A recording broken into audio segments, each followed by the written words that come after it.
Under the glass ceiling of the 46th floor, where the air smells like money and recycled ambition, a woman named Lena James moved through silence.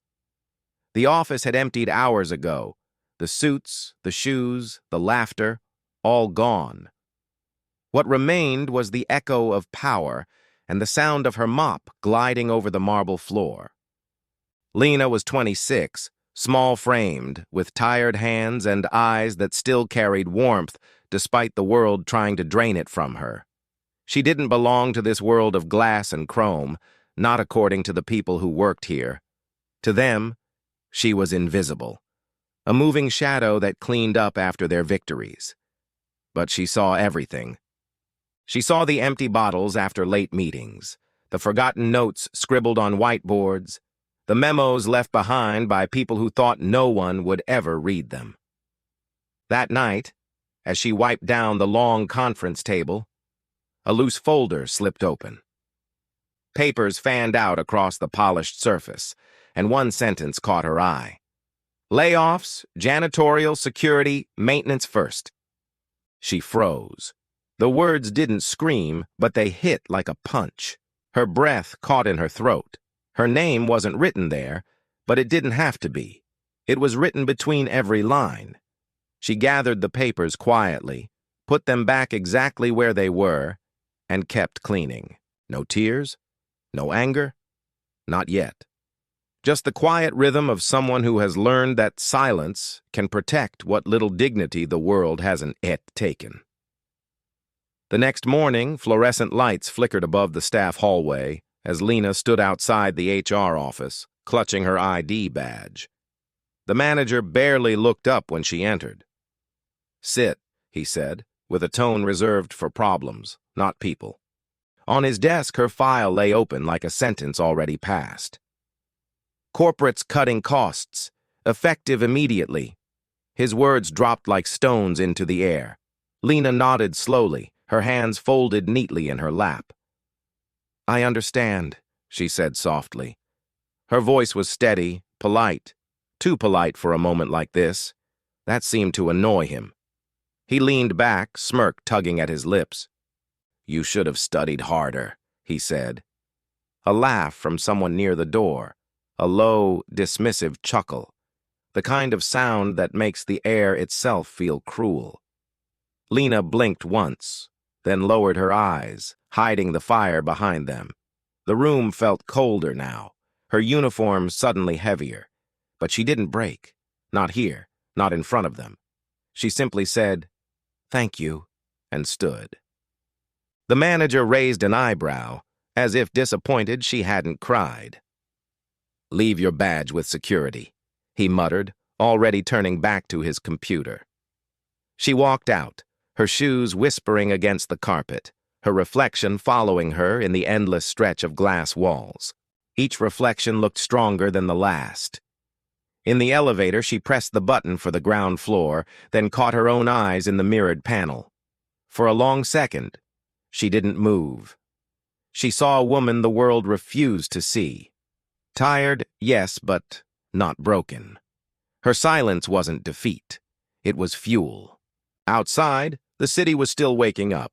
Coffee in one hand, phone in the other, everyone moving too fast to notice the girl with the cleaning cart stepping into the cold. She walked past the revolving doors, the words still echoing, "You should have studied harder." She repeated them under her breath once, then smiled, not bitterly, but knowingly. Because someday, she thought, someone else would study harder. Someone like her. The security camera above the entrance caught the moment she stepped out. Just another worker leaving another building. But if anyone had looked closely, they'd have seen it. The quiet poise, the straight back, the eyes that didn't bow. They would have seen a woman carrying something invisible but unshakable, the certainty that the world can only humiliate you once if you decide it won't again.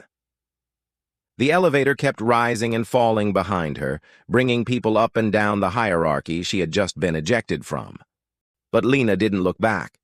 She pushed her cart toward the service exit, where the light hit differently, softer, warmer, almost forgiving. And somewhere, deep in the sterile heart of that skyscraper, the sound of her footsteps still lingered, a quiet rebellion in the house of power. The building slept, but its lights never did. Miles of glass and chrome reflected the faint hum of the city below. Somewhere between midnight and morning, a single figure moved through the silence. Lena James, a janitor in a blue uniform, her sneakers barely whispering against the marble floor. The office she cleaned belonged to people who never saw her. They saw the shine she left behind, the empty trash bins, the polished tables, but never her. Tonight, she stayed late. Not because she had to, but because it was easier than going home to the quiet of her apartment and the echo of the words that still stung. You should be studied harder. The mop glided in steady mechanical rhythm. Swish, turn, rinse, repeat. Her mind replayed the scene from earlier. The laughter, the paper in her trembling hand, the way the manager smirked like he'd done her a favor. She felt the burn in her chest again, then forced herself to breathe, to focus. The only thing louder than the silence was her heartbeat. The elevator bell broke it. A soft ding, unexpected at this hour. She looked up. The doors opened, revealing a man in a charcoal suit, his tie loosened, his posture weary but poised. Marcus Hale, though she didn't know his name yet, stepped out with the air of someone who had spent his entire day surrounded by noise, now suddenly unsure what to do with the quiet. Their eyes met. For a second, neither moved. She lowered her gaze quickly as she'd been trained to. Invisible workers don at hold eye contact with people like him. But instead of passing by, he paused. "Long night?" he asked, his voice low, measured, almost careful.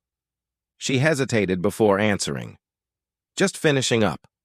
He nodded, then noticed the bucket beside her, half full, the mop handle slipping. "Let me," he said, stepping forward before she could protest. "No, sir, I've got it," she murmured. But he was already steadying the bucket, pushing it into the elevator. The motion was small, quiet, but something in it cracked the invisible wall between them. She caught her reflection beside his, her blue uniform against his black suit, two colors that were never meant to meet in this building.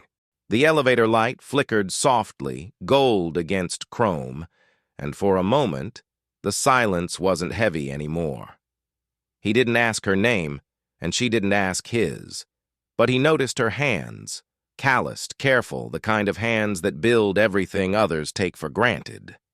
She noticed the tired kindness in his eyes, the kind that can be faked in boardrooms. When the elevator doors opened again, she expected him to step out first. Instead, he held them open, gesturing for her to go ahead. She froze, surprised. No one had ever done that for her here. "Thank you," she whispered. "You're welcome," he said simply, and there was no pity in his tone, no performance, just respect. As she wheeled her cart out, she glanced back once. He was still there, standing in the light, watching her go, not with curiosity, but with recognition, like he understood something most people in that building never would. When the doors closed between them, the hum of the elevator faded, leaving her alone again in the hallway. But it didn't feel the same anymore. The air was warmer somehow, the silence softer. She pushed her cart down the corridor, passing the polished glass walls that reflected her small frame, her tired face. And for the first time, she didn't look away. Outside, dawn was beginning to stretch its fingers across the skyline, turning the black windows silver. Tomorrow would come with the same rules, the same hierarchies, the same invisible walls. But tonight, for a brief, flickering moment, someone had seen her, not as a background, not as a mistake, as a person. And that, she thought quietly, was enough to keep going. Because respect doesn't always roar. Sometimes it just nods in the elevator light and says without words, "I see you." The office was quieter than usual that morning, but not the kind of quiet that came from focus. It was the silence of fear, of whispers caught halfway in throats, of glances darting away the moment someone looked back. Something was happening, and everyone felt it. Lena walked through the lobby slowly, her uniform freshly pressed, her name tag polished until it gleamed. She wasn't sure why they called her upstairs, just that Marcus Hale himself had sent the message. The elevator doors opened with a soft chime, and for the first time, she wasn't just a cleaner stepping into someone else's world. She was part of the story unfolding within it.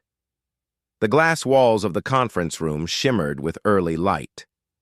Inside sat the same men who had once laughed, their laughter now replaced by unease.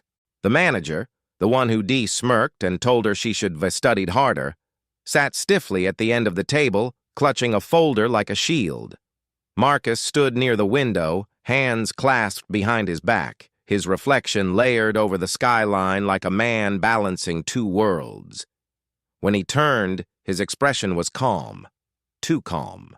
"Miss James," he said, his tone warm yet formal, "thank you for joining us." Lena nodded slightly, unsure of what to do with her hands. She could feel every eye on her, every heartbeat echoing in her chest. Marcus turned toward the table. "An internal audit has been conducted," he said. "We found multiple violations, discriminatory terminations, falsified reports, mismanagement." He let the words hang in the air like weights. The manager cleared his throat, tried to interrupt, but Marcus didn't let him. "You singled out employees based on who was easiest to silence," Marcus continued, his voice still even. "But silence doesn't mean agreement. It means patience." Lena's breath caught. He wasn't looking at her, but somehow every word was for her. The manager stood, trying to defend himself. "With all due respect, sir, we had to make budget cuts. She's just—" He didn't finish. Marcus's gaze sliced through the air, quiet but sharp. "Just what?" he asked. The room froze. No one moved. A cleaner? A number? Someone invisible enough to dismiss? His tone never rose, but it carried the weight of command. "You failed this company not because you made cuts, but because you cut the wrong thing. Decency." The manager faltered, his arrogance cracking into panic. "You can't fire me over this," he stammered. "My record—" Marcus cut in, his voice almost gentle now. "Your record ends today." Then he turned to Lena, and his tone softened like sunlight through glass. "Ms. James will remain employed here. In fact, she'll receive full pay during the restructuring process. What she represents, loyalty, humility, endurance, that's what this company forgot." The room remained in stunned silence. Lena blinked, her mind trying to process what had just happened. The man who had laughed at her now sat speechless, his face drained of color, his power dissolving in front of everyone. For a moment, the only sound was the faint hum of the city outside. Marcus gave a brief nod to the HR director, signaling the end of the meeting. "The company failed her," he said quietly, though everyone heard it. "She will stay. You will not." The finality of those words rippled through the room like thunder wrapped in velvet. The manager stood there, trembling with disbelief as security was discreetly called in. Lena didn't gloat, didn't smirk, didn't even look his way. She simply stood still, hands clasped before her, like someone who had waited a long time for the world to balance itself. When Marcus met her eyes, he offered a faint smile, the kind that said, "You didn't have to fight loud to be heard." She nodded once, returning that quiet understanding.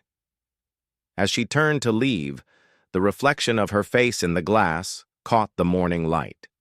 Calm, proud, dignified. The laughter that once filled that room had turned into silence again, but this time it was a silence that belonged to her, a silence that spoke louder than revenge, a silence that said, respect doesn't need to shout, it just needs to arrive.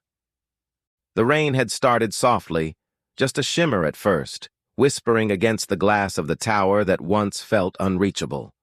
Now, the same doors that had closed on her a week ago opened automatically, parting with a quiet sigh. Lena James stepped out into the evening.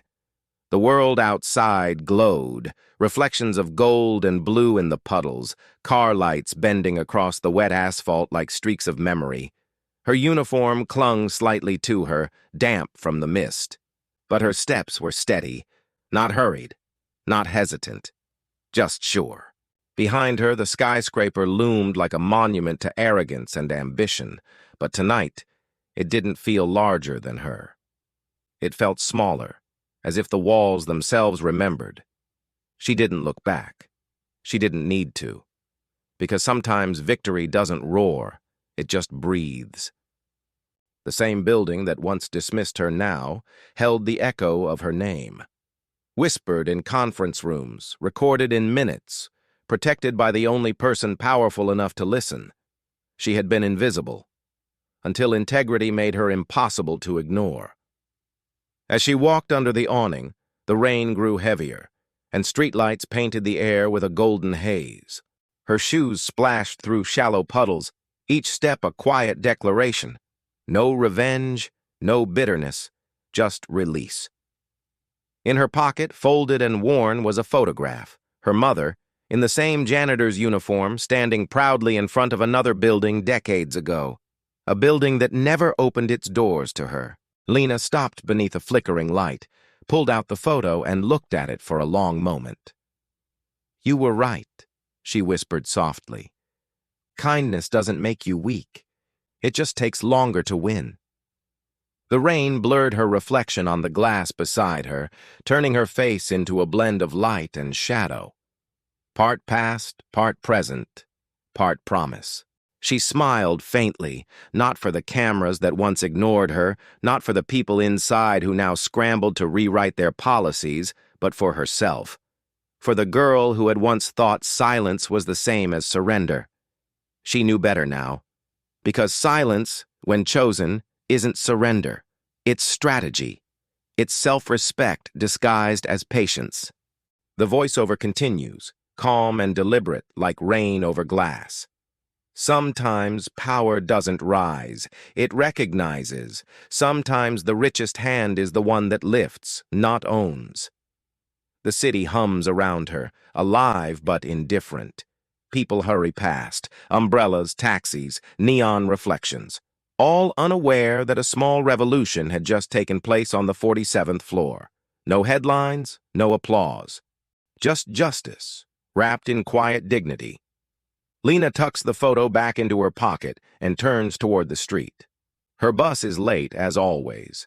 She waits, still under the rain, eyes steady, lips slightly parted, at peace. For the first time in years, she doesn't feel like she's surviving. She feels like she's choosing. The voice returns one last time. They measured her worth in silence and never realized silence was the loudest answer she could give. The camera rises slowly, the tower shrinking behind her, the city sprawling ahead. And the golden light from the street lamps frames her like a halo. She takes one last look at the reflection in the puddle where her uniform shines against the lights, and she says quietly, "I didn't shout, I just stayed kind." Fade out. A soft pause. Then the tone shifts, warmer, closer, as if she's speaking directly to the viewer. If you've ever been dismissed, underestimated, or told that kindness isn't strength, remember this story. Because power isn't always loud. Sometimes it just keeps walking. Tell me in the comments, what moment hit you the hardest?